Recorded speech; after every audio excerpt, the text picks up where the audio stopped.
तो एक बहुत सिंपल सा कंसेप्ट है जो कई बार पूछ लेते हैं आपसे, सीक्वेंस कि जो सेल साइकिल होता है सेल की ग्रोथ का, उसका सीक्वेंस क्या होता है।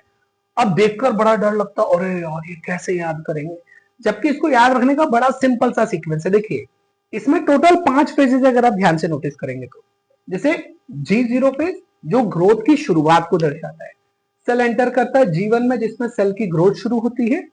अल्टीमेटली G1 के बाद आ जाता है S पे जिसको हम सिंथेसिस फेज कहते हैं, जहां पर डीएनए रेप्लिकेशन हो जाता है। हम कह सकते हैं डीएनए रेप्लिकेट हो रहा है, मतलब डीएनए सिंथेसिस हो रहा है।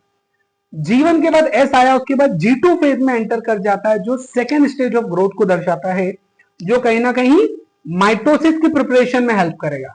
और अल्टीमेटली लास्ट स्टेज होता है M फेज जिसमें हम कहते हैं कि यहाँ माइटोसिस हो रहा है। हालांकि इसके सेल डिवीजन के अलग अलग स्टेजेस होते हैं, प्रोफेज, मेटाफेज, एनाफेज, टीलोफेज। अब इसको याद कैसे करें, तो आपको ऑप्शन देता है कि G0, G2, M, S, ठीक है, या फिर G1, या फिर वो आपको देगा G1, G0, M, S, G2। तो देखो याद रखने का बड़ा सिंपल सा तरीका है, ये सब में मत पढ़ना, आपको सिर्फ इतना याद रखना 5 स्टेजेस में S फेज सेंटर में आएगा।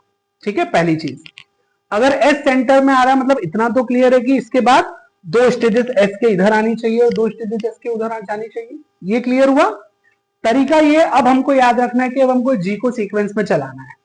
तो G सीक्वेंस में कैसे चल सकता है, पहले G0 आएगा, फिर G1 आएगा।